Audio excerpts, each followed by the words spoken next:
Everyone, इस video में हम बात करेंगे आर्ट नूवो के बारे में। तो आर्ट नूवो जो है ये एक फ्रेंच वर्ड है जिसका मतलब होता है न्यू आर्ट। तो इसकी जो टाइम ड्यूरेशन है वो 1890 से 1910 के बीच का ड्यूरेशन है।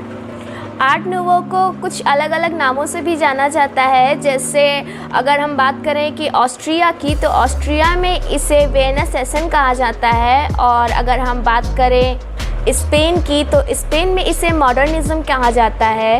तो आर्ट नूवो जो है इसकी शुरुआत जो है वो इंडस्ट्रियलाइजेशन की वजह से हुआ था, क्योंकि एक समय 1890 के बाद एक ऐसा समय आया जब बहुत तेज़ी से इंडस्ट्रियलाइजेशन हो रहा था। सिनेमा और ऑटोमोबाइल इन सब के जो विकास बहुत तेज़ी से हो रहा था, जिसकी वजह से बहुत सारी फैक्ट्रीज़ लग रही थी और काफ़ी पॉल्यूशन फैलता जा रहा था। तो आर्टिस्टों ने उसे देखा और ये उस समय सबके जो थॉट थे वो इस तरह से थे कि हमारी पृथ्वी कैसी होती जा रही है, जो सोसाइटी है, जो हर एक चीज़ है वो बहुत तेज़ी से चेंज हो रही है। तो इंडस्ट्री की वजह से बहुत पॉल्यूशन और लोगों के थॉट जो है वो रिजिड होने लगे थे, बहुत ही स्ट्रेट, हर एक चीज़ बहुत प्लेन होने लगी थी।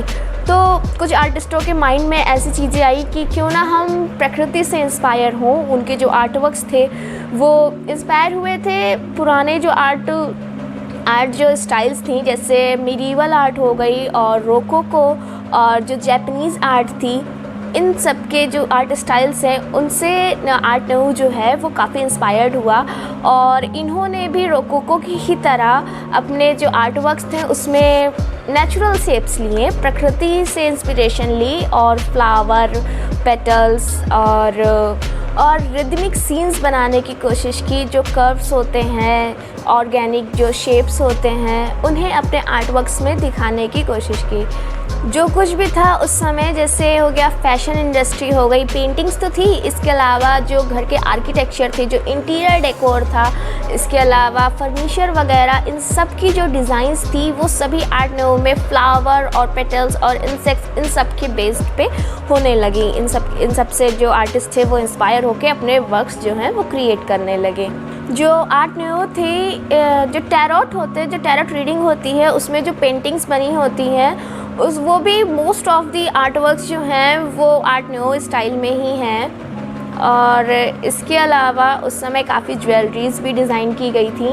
जो ज्वेलरीज़ और पॉटरीज़ जो डिज़ाइन की गई थी वो जापानीज़ आर्ट से इंस्पायर्ड था।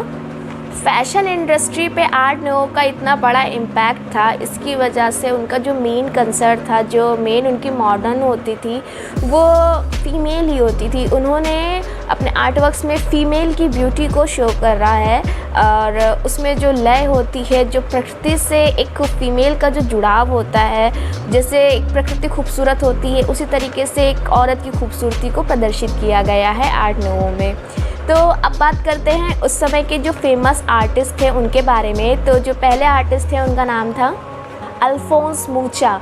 जो दूसरे आर्टिस्ट थे उनका नाम था गुस्ताव क्लिम्ट। जो तीसरे आर्टिस्ट थे उनका नाम था चार्ल्स रेनी मैकिन्टोश। जो चौथे आर्टिस्ट थे उनका नाम था हेक्टर गुइमार्ड। अब बात करते हैं उस समय के जो फेमस आर्ट वर्क्स थे उनके बारे में। तो जो पहला आर्ट वर्क था उसका नाम था डार्क किस। जो सेकंड आर्ट वर्क था उसका नाम था द डांसर्स रिवॉर्ड। जो थर्ड आर्ट वर्क था उसका नाम था पोर्ट्रेट ऑफ एडल ब्लॉच ब्योर फर्स्ट। जो फोर्थ आर्ट वर्क था उसका नाम था एट द मोलिन रॉज। तो इस वीडियो में सिर्फ इतना ही, मिलते हैं फिर नेक्स्ट वीडियो में, तब तक के लिए बाय बाय।